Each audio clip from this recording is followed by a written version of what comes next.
जो पिलाने Roman number लिखुच ना जिते बड़े भी गोटे जमती कि मुझे लिखिली VI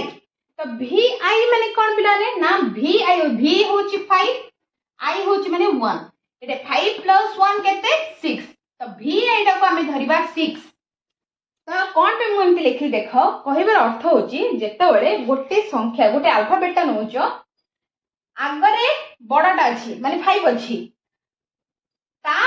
आगो को बुझला ता पछरे तोरा कोन अछि माने गोटे बड़ संख्या पछरे जदी सान संख्या अछि सेठी तुमरा कोन हिजबो प्लस हला जदी बड़ संख्या आगरे आ गोटे सान संख्या थांता सेठी माइनस हे थांता माने मु ए लिखथांती IV माने I होची 1 V होची 5 तो एठ हबो 5 - 1 जोटा कि 4 एटा 4 पय धरिबा दिडा उदाहरण बुझी पाला ना